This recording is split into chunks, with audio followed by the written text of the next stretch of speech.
welcome to the channel, and this is a brand spanking new series on my channel. We are gonna build stuff from around the world, and I'm so excited. This has been a long time coming, and I know you guys have been waiting so patiently for me to start it. There's just been a lot going on, but anyway, so the idea of it is to just build either one build or a few different builds if the country happens to be larger and has a varied amount of styles and architecture. Then we'll just go with it and we'll roll with it. And I'm really excited to be starting off with this lovely little cottage from Sweden. And this was actually a request by one of my viewers, and I'm so happy that they requested it. And by the way, you guys, if you have a request for a certain build or architecture from your country, please let me know, because I will gladly take a look and try it out. But anyway, so Sweden is officially the Kingdom of Sweden. It's a Scandinavian country in Northern Europe, and it borders Norway to the west and north and Finland to the east, and it's connected to Denmark in the southwest by a tunnel bridge, or a bridge tunnel. Southern Sweden is mostly agricultural, while the north is a really dense forest. So Germanic people, they've lived in Sweden since prehistoric times, which also included the people of the sea, which are more commonly known as Norsemen. And the Swedish Viking Age lasted from the 8th century to the 11th, and it's believed that Swedish Vikings and the Guttar mainly traveled east and south, going to Finland, the Baltic countries, Russia, the Black Sea, Ukraine, Belarus, and even as far as Baghdad.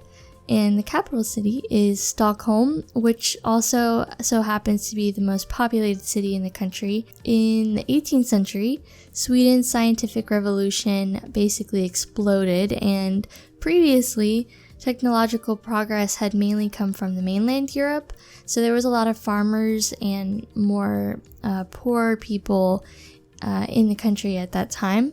And in 1739, the Royal Swedish Academy of Sciences was founded, with people such as Carl Linnaeus and Anders Celsius as early members. So as far as their architecture goes, in the next 2 centuries after, Sweden was designated by Baroque architecture, and then Rococo was kind of like after the Baroque period. Notable projects from that time include the city Karlskrona. And you guys, apologies about me pronouncing all this stuff, because I'm just gonna do my best. But which is a World Heritage Site, and also the Drottningholm Palace. 1930 was the year of the Great Stockholm Exhibition, which basically created the style of functionalism, or funkis, I think is how you say it. So this type of style became to dominate Sweden and into the following decades, which basically was to accommodate for like apartments and like small living. So that's why IKEA is so successful, because a lot of their stuff utilizes space really, really well, because a lot of European housing is very small, and you have to just figure out how to make the best of your situation. So anyway, so this particular cottage, these red Falu houses or cottages are really famous from Sweden. They also can be seen in Finland, but I believe they originated in Sweden. But basically, the Falu red on the outside of these cottages is, you'll be able to see them on barns and houses, and historically they are from different copper mines in Sweden. And the red paint is basically, it happens after it's been mixed and cooked. So the actual color may change or be varied depending on how much the oxide is burnt while it's cooking. And it can range from either like black to a really light red or almost like a pink. At different times over the years, different tones of red have been in fashion or popular, and the paint is actually made out of water, rye flour, linseed oil, and traces of copper from the mines of Falu, which have iron oxides, copper compounds, and zinc. The earliest known use of Falu red dates back to all the way to the 16th century, and during the 17th century, it was usually used on smaller wooden homes, like I said before, and where the intention was to actually imitate brick facades of buildings. So it was like a cheaper way to make it look like brick. In Swedish cities, wooden buildings were often painted with this red until about the early 19th century, when a lot of people began to oppose it. And during this time, many wooden buildings in more urban areas started to either be painted a lighter color, such as yellow or white, or to use a stucco instead of paint altogether.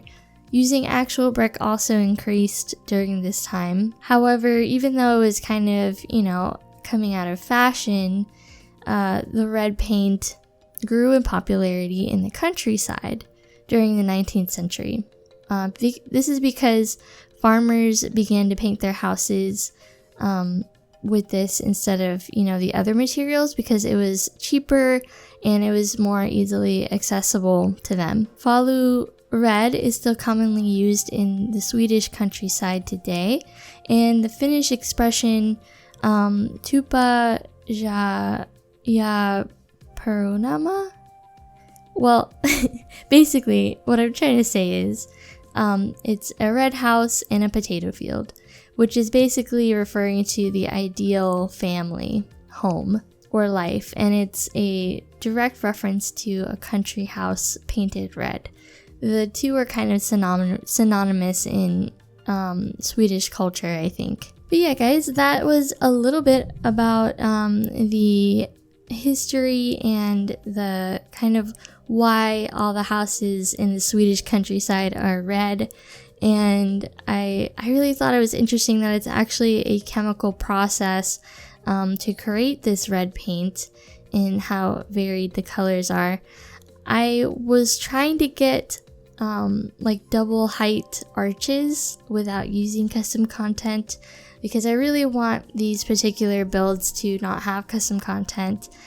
So I was trying out layering arches on top of each other, which made kind of a cool archway where it had the bar going across.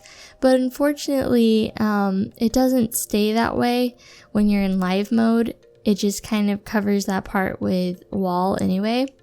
So I just decided to replace those, the archways with double doors that have the window panes in them, just so it still feels open, but there's still a good door there. And I noticed that in a lot of Swedish cottages like this one, they often had a double door like that. For the interior, I thought maybe a single woman lives here, and I feel like she's more on the younger side, and I feel that she is a bookworm and also a green thumb, so she loves to garden. And that was kind of what I was thinking of when I was building this house and also furnishing. So everything is very simple and minimal. There's not a lot going on in the house, and I feel like that's pretty like typical of Swedish interiors. Just very simple and clean, and white walls and light floorboards from what I've seen in my research. But I really, really like it, and I honestly wouldn't mind living in this house. So this house only has one bedroom and one bathroom, and it's very small considering, but I think it's pretty functional though, for one sim or maybe two sims that live together. But yeah, so the top floor is just the one bedroom here, which is just basically the bed, and that's pretty much it. And I have the bathroom on the other side of it, so yeah, you'd have to like go out, and then because I wanted it to be kind of like a guest bathroom as well, I ended up putting a mirror on the other side of the bed, and then just hanging up some of the clothes that are like on the shelf. I think it's a wall decoration or something. Yeah, there's the mirror there. I ended up replacing the dresser here in the bathroom, even though I saw some interesting Swedish bathrooms in my research, but I ended up just replacing that with a combo shower and tub.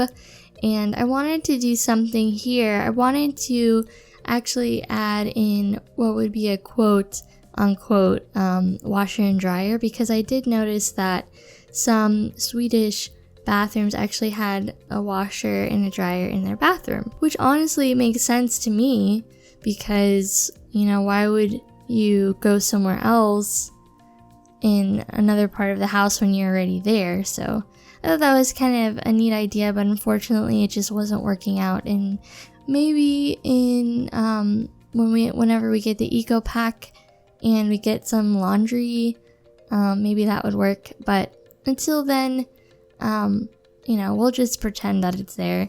So I just put a counter next to the sink. I thought that looked pretty realistic to what I saw online, and they had like dark tile more often than not in the bathroom, which I thought was interesting. But yeah guys, that's pretty much it. I hope you all enjoyed the very first episode of Build Around the World, and don't forget to let me know which country you'd like to see next.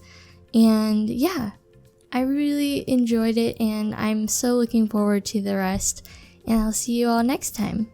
Bye guys.